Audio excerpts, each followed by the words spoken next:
Every Tuesday at 8:15 p.m. I visit with this gypsy psychic who works out of her horse-drawn covered wagon that she parks on this baseball diamond in this little public park. It's located directly behind this oldies radio station near my grandma's house. The only time I ever miss my Tuesday appointment is if that Tuesday happens to fall on a full moon. She tells me that she's a werewolf and that she doesn't want me around when that happens. It's purely a matter of concern because she doesn't want to end up biting me since I'm gross and my triglyceride levels in my blood are really high. And it's not like I can reschedule our appointment if full moon happens to land on a Tuesday, because apparently she's boozing it up every night of the week at this bar. And God, this bar, I guess it's a little bit like her. It's very, very strange. It's very unusual. This bar, it's like no other bar I've ever been in. It has this unusual, exotic Irish theme to it. I don't want to talk to her anyways while she's bending the elbow because I want accurate readings. I don't want her just peeing all over her skirt and seeing pentagrams and spiders all over my body instead of stretch marks. You see, I go to this gypsy psychic because she provides a healthy dose of reality. She brings me back down to earth, and she brings into focus my own destiny by providing me a clearer vision of where I've been in my past lives.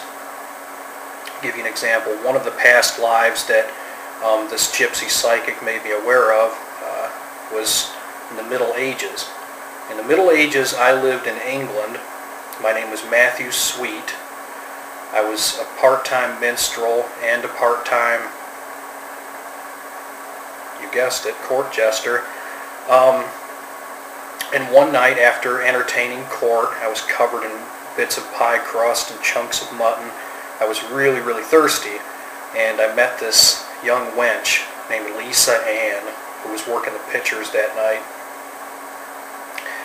We hit it off right away. She was into all of the same stuff that I was: food, water, avoiding the plague.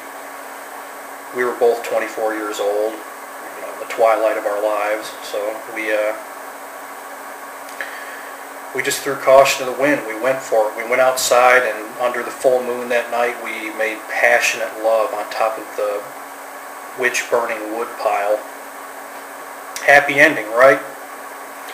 Nope, not for yours truly. Turns out Lisa Ann was a were-loser. Remember, it was a full moon that night, and of course she just bit the hell out of me. Lost a lot of blood that night. And from that moment on, every time the moon would rise, the hair on my head would fall out. I'd drink too much. I would lose the ability to grow facial hair on my cheeks, which were swelling up because I was now retaining water and putting on fat in really weird places, like my lower back. Had a bunch more fat on my lower back than in my butt. Developed one of these muffin butts, which is indication of heart disease. The body type, it's prone to heart disease here. So, I ended up dying in the Middle Ages as Matthew Sweet. Heart disease when I was 27 years old. Never reached my full potential. And you see, by finding out about this particular past life, I now, have a game plan for the present. I'm going to stay a court jester. I'm going to continue to desperately try and make all of you laugh, but I'm not taking any chances. I'm not leaving the court to do that. I'm not actually going to leave the White House.